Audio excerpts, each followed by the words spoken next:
Subscribe Muhammad Amjad Nadwi, Indian Islamic scholar. أعوذ بالله من الشيطان الرجيم. بسم الله الرحمن الرحيم. قل الحمد لله وسلام على عباده الذين اصطفى الله خير أما يشركون. أمن خلق السماوات والأرض وأنزل لكم من السماء ماء فأنبتنا به حدائق ذات بهجة ما كان لكم أن تنبتوا شجرها أإله مع الله بل هم قوم يعدلون. أمن جعل الأرض قرارا وجعل خلالها أنهارا وجعل لها رواسي وجعل بين البحرين حاجزا أإله مع الله بل أكثرهم لا يعلمون.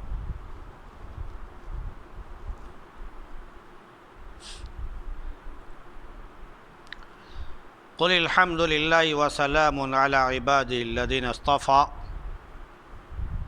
کہہ دیجئے کہ ساری تعریف اللہ کے لیے ہے اور اس کے ان بندوں پر سلامتی ہے جن کو اس نے منتخب فرما لیا. کیا اللہ بہتر ہے یا وہ جسے وہ شریک کرتے ہیں؟ یا وہ جس نے آسمانوں اور زمین کو پیدا کیا اور تمہارے لیے آسمان سے بارش برسائی اور پھر ہم نے اس کے ذریعے بارونق خوبصورت باغیچے اگائے. تمہاری بساط نہیں ہے کہ تم اس کا درخت پیدا کر سکو. کیا اللہ کے ساتھ کوئی دوسرا معبود ہے؟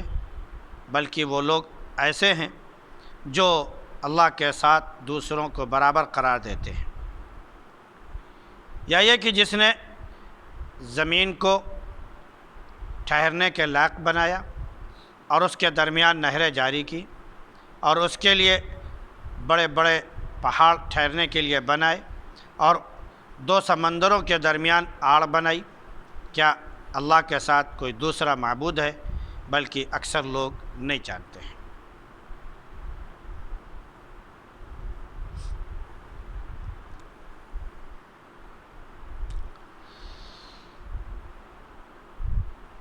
گزشتہ آیات میں حضرت لوط علیہ السلام اور ان کی قوم کا ذکر تھا. ان کی قوم کی بدفعلی اور خباثت کا ذکر تھا جس کو انہوں نے ایجاد کیا اور شروع کیا. اس سے پہلے کسی نے ایسے غیر فطری عمل کا ارتکاب نہیں کیا تھا اور نہ ان کے علاوہ کوئی اور یہ کام کرتا تھا. تو ان کو خطاب کر کے اس خبیث برائی سے اور اس خباثت سے نجاست سے روکنے کی کوشش کی گئی حضرت لوط علیہ السلام کے ذریعے. لیکن نادان قوم نے بات تسلیم نہیں کی. آخرت کی اس کو کوئی فکر نہیں تھی. آخرت کے انجام سے وہ بے پرواہ تھی وغیرہ وغیرہ. تو اس نے انکار کر دیا اور اسی میں وہ ملوث رہی. بلکہ پلان یہ بنایا کہ حضرت لوط علیہ السلام اور ان کے گھر والوں کو بستی سے نکال دیا جائے، کیونکہ نہ یہ برے تھے اور نہ برائی کرتے تھے بلکہ برائی کے خلاف کھڑے ہوئے تھے اور اللہ کی توحید اور جو اسلام کی سچی تعلیم ہو سکتی ہے وہ پیغام ان تک پہنچایا تھا. البتہ ان میں ان کی بیوی بھی تھی جو لوط علیہ السلام کی تھی. وہ قوم کے ساتھ تھی تو اللہ رب العزت نے اسے بھی سزا میں مبتلا کر دیا اور ان کے اوپر ایک بارش ہوئی جو پتھروں کی بارش تھی اور اسی کی وجہ سے سب تباہ ہو گئے.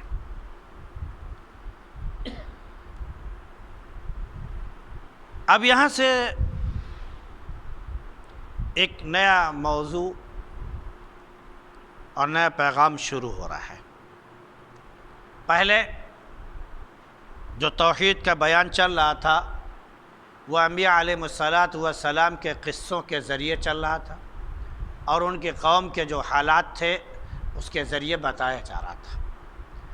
اب یہاں سے دعوت کا ایک اور پیغام پہنچانے کا ایک نیا طریقہ اللہ رب العزت نے اختیار فرمایا، اور وہ یہ ہے کہ انسان سے خود پوچھا جائے، بلکہ دعوت میں ایک کام یہ کیا جائے کہ انسان کو مخاطب کر کے اس سے سوال کیا جائے، اور وہ اپنے ضمیر کو مخاطب کر کے جواب دے کہ کیا بہتر ہے اور کیا بہتر نہیں ہے۔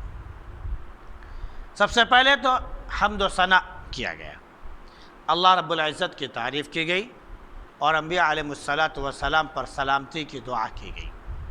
قرآن میں الگ الگ طریقے سے انبیاء علیہ السلام پر سلامتی کی دعا ہے، سلام علی نوح فی العالمین، سلام علی ابراہیم، سلام علی الیاسین، سلام علی موسیٰ و ہارون، وغیرہ وغیرہ۔ تو یہ انبیاء علیہ السلام پر سلامتی کی دعا ہر جگہ ہے۔ کیوں کہ تمام انبیاء کی قوموں کو جب سزا دی گئی اور ان کو سزا سے ہمکنار کیا گیا، تو اس وقت اللہ رب العزت نے انبیاء علیہ السلام اور جو ان کے ماننے والے تھے ان کو اللہ رب العزت نے سزا سے محفوظ رکھا، ان کو نجات دی تھی۔ تو انبیاء علیہ السلام کو عذاب سے بہت دور اللہ رب العزت نے رکھا، بلکہ پہلے ان کو اس جگہ سے نکال دیا، حکم دیا کہ ایسے ہجرت کر جاؤ اور نکل جاؤ۔ انبیاء علیہ السلام اپنے ماننے والوں کو لے کر نکل گئے، پھر اللہ رب العزت نے ان کے اوپر عذاب مسلط کر دیا۔ تو اس وجہ سے سلام علی نوح فی العالمین، سلام علی ابراہیم، سلام علی الیاسین وغیرہ وغیرہ انبیاء علیہ السلام پر سلامتی بھیجی گئی۔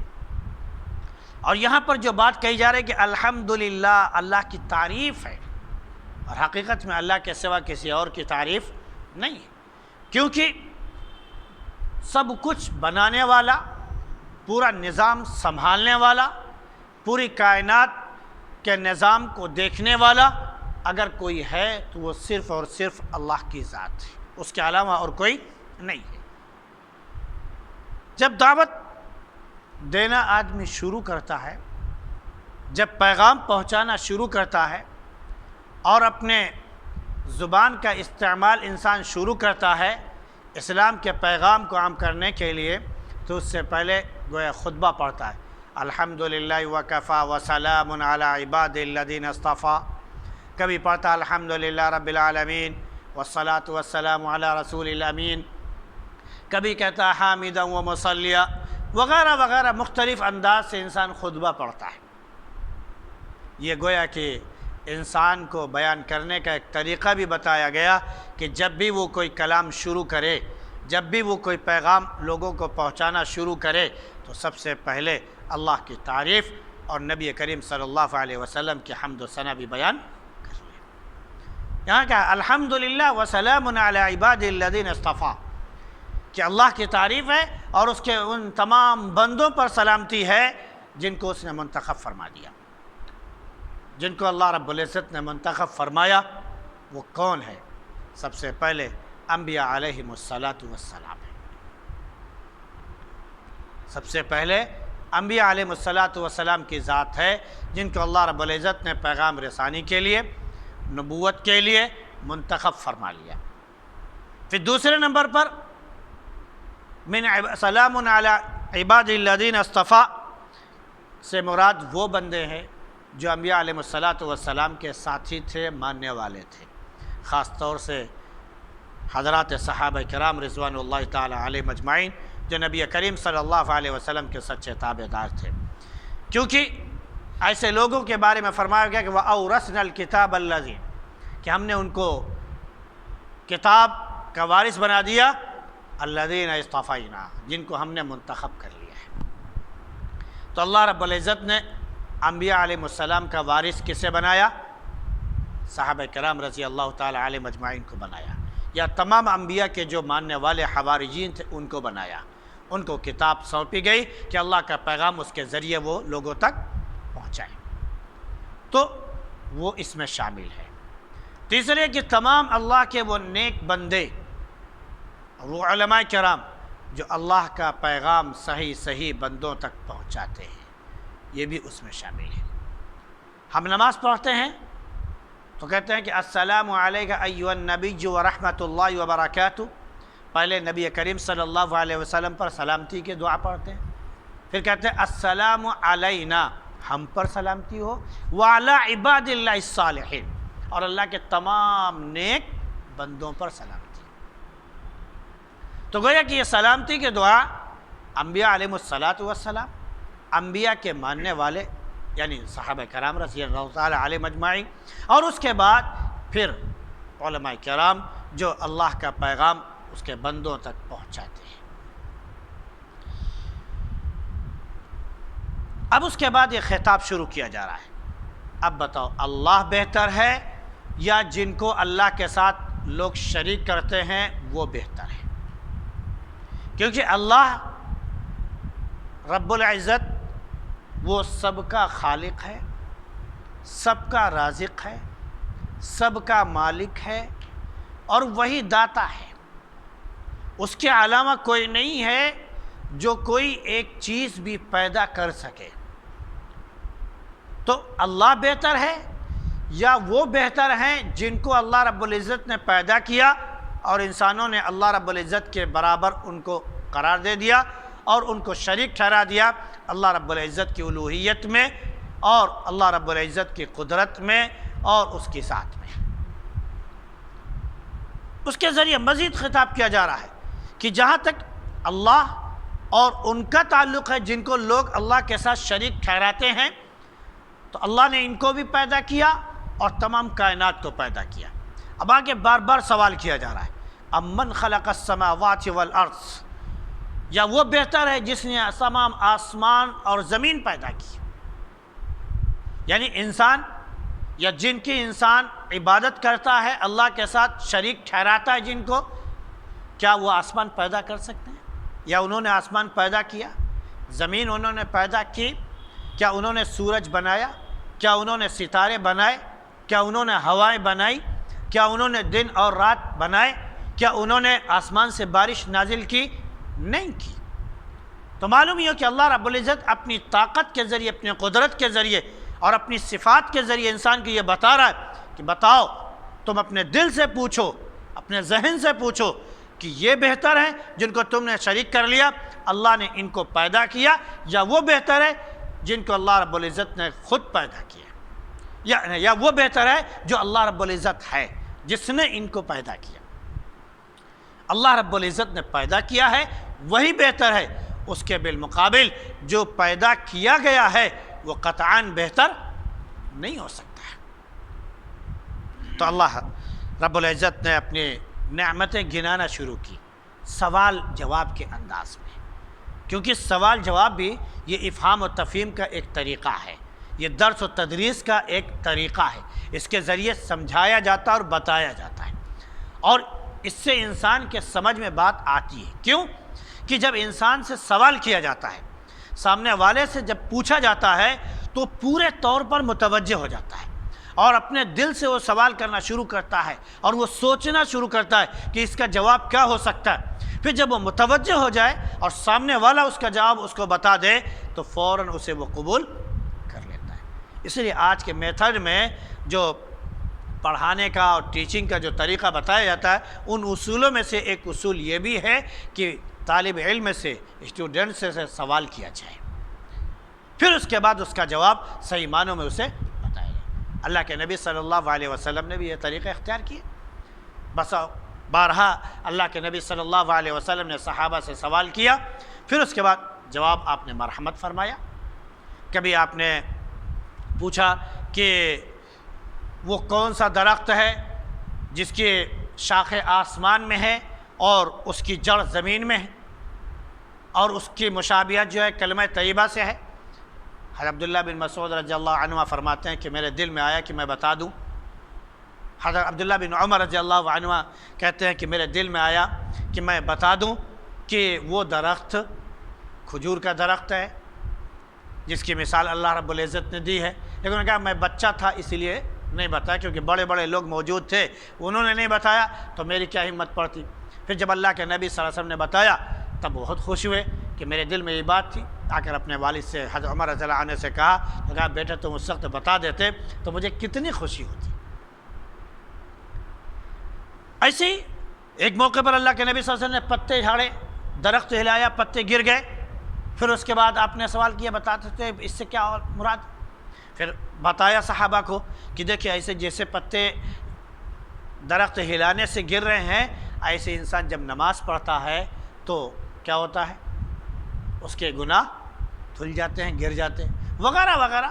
مختلف موقعوں پر اللہ کے نبی صلی اللہ علیہ وسلم نے سوالات کیے اور پھر اس کے بعد جواب بھی دیا۔ یہ ایک طریقہ ہے طرز و تدریس کا۔ اللہ رب العزت نے اپنی نعمتیں گنانا شروع کی، آسمان پیدا کیے، زمین پیدا کی اور آسمان سے بارش برسائی، کیونکہ کسی کے بس میں نہیں ہے کہ آسمان سے وہ بارش برسا سکے۔ پھر اس بارش کے ذریعے اللہ رب العزت نے خوبصورت باغیچے تیار کیے۔ یہاں پر باغیچوں کا لفظ آیا ہے کیونکہ ایک طرف بستان ہوتا ہے جس میں صرف درخت لگائے جاتے ہیں، وہ پھلدار درخت یا اس طرح کے کوئی، اور ایک یہ باغیچہ جو ہوتا ہے اس میں ہر طرح کے درخت ہوتے ہیں، پھول والے بھی درخت ہوتے ہیں، اس میں پھل والے بھی درخت ہو سکتے ہیں، خوبصورت جو درخت لگائے جاتے ہیں وہ بھی ہو سکتے ہیں۔ یہ ساری چیزیں جو ہیں اللہ رب العزت نے پیدا کی اور ان کے ذریعے خوبصورتی پیدا ہوتی ہے۔ زمین بہت خوبصورت ہو جاتی ہے، اس کا منظر بڑا سہانا اور بڑا دل فریب ہوتا ہے۔ انسان جب پہاڑوں کا سفر کرتا ہے اور پہاڑوں پر جو بارش ہوتی ہے اور وہاں کی جو انسان کو ہریالی اور سرسبزی اور شادابی نظر آتی ہے تو انسان کا دل دیکھ کر خوش ہو جاتا ہے اور اس کے دل و دماغ میں تر و تازگی پیدا ہو جاتی ہے۔ تو ایک طرف وہ چیزیں دیکھیں انسان جو اللہ رب العزت نے پیدا کی۔ اگر اللہ رب العزت نے زمین کے اندر یہ اگانے کی صفت نہ پیدا کی ہوتی کہ زمین سے درخت اگ رہا ہے، زمین سے پودے اگ رہے ہیں، زمین سے گھاس پھوس اگ رہی ہے، زمین سے ساری چیزیں اگ رہی ہیں جن میں پھول بھی پیدا ہو رہے ہیں، پھل بھی پیدا ہو رہے ہیں، جس سے ایک خوبصورت منظر انسان کو دکھائی پڑ رہا ہے، اگر اللہ نے یہ صفت زمین کے اندر نہ رکھی ہوتی تو کیا کسی کے بس میں تھا کہ وہ زمین سے چیزیں پیدا کر لیتا؟ جن ایریوں میں اللہ رب العزت نے یہ صفت نہیں رکھی، انہیں بنجر بنا دیا، آج بھی وہ بنجر ہیں، وہاں کوئی چیز پیدا نہیں ہو رہی ہے۔ جو پتھریلے علاقے ہیں، جو بڑے بڑے پتھروں کے علاقے ہیں جہاں پر صرف پہاڑ ہی پہاڑ پتھروں کے نظر آتے ہیں، وہاں کچھ نظر نہیں آ رہا ہے۔ جو ریگستان ہے وہاں پر کوئی چیز پیدا نہیں ہو رہی۔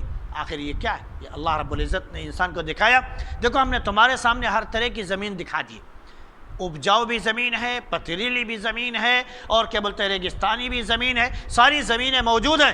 اب ان میں تم دیکھ لو کہ میں نے کیسے خوبصورت منظر تمہارے سامنے رکھا ہے۔ تو کسی کے بس میں نہیں ہے کہ وہ پیدا کر سکے، تو کیا وہ اللہ بہتر ہے یا یہ؟ پھر اللہ نے فرمایا کہ مَا لَكُمْ أَن تُنبِتُوا شَجَرَهَا، تمہاری تو بساط بھی نہیں ہے، تمہاری اوقات بھی نہیں کہ تم ایک درخت پیدا کر سکو۔ آج تک کوئی انسان کہہ سکتا ہے کہ یہ درخت ہم نے پیدا کیا، یہ درخت ہم نے اگایا؟ کیونکہ انسان کو اللہ نے ایک سلیقہ سکھایا کہ وہ بیج ڈالتا ہے، وہ ایک ٹہنی ڈالتا ہے، جیسے بھی اللہ نے سکھایا انسان کو اپنے طور طریقوں سے، وہ اسے ایک عمدہ مناسب طریقے سے اسے زمین میں ڈالتا ہے، پھر اللہ رب العزت اسے اس بیج کے ذریعے چھوٹی سی کوپل نکالتا ہے، پھر وہ دھیرے دھیرے تنا بنتا ہے، پورا ایک ہرا بھرا درخت بن جاتا ہے۔ پیدا کرنے والا کون؟ اللہ۔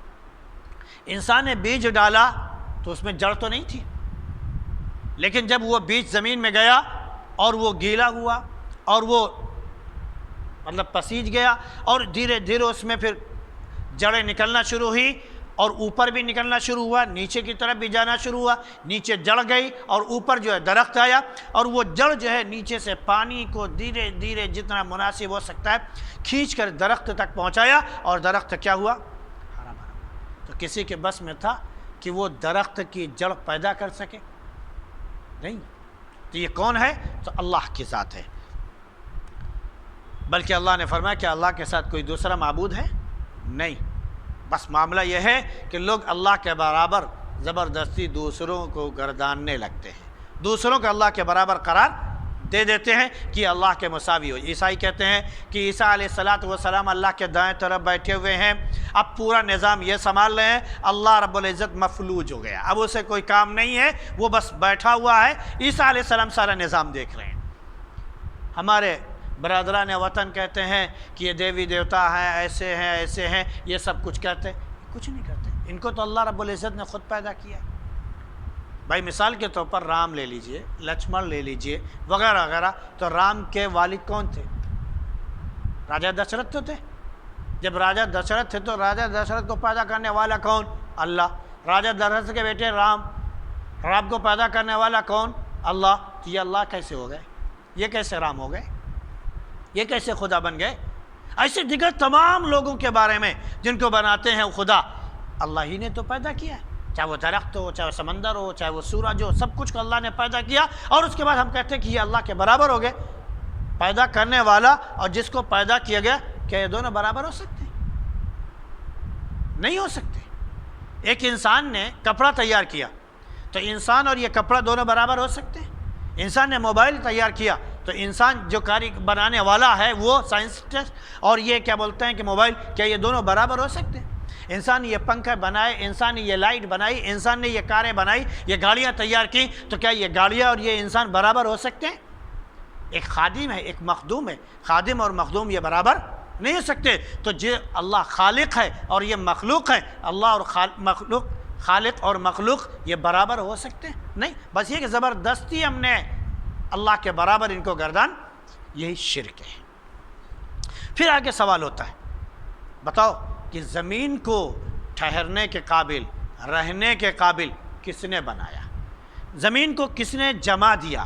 کیونکہ زمین سب کی طرح کبھی ادھر تھی پہاڑوں کی وجہ سے، کبھی ادھر تھی، تو اللہ رب العزت نے پہاڑوں کے ذریعے میخ اس کو بنایا اور زمین کو ایک جگہ جما دیا۔ کہیں پر فرمایا کہ والارض مددناها، ہم نے زمین کو پھیلا دیا۔ کہیں پر فرمایا والارض فرشناها، ہم نے زمین کو فرش بنا دیا۔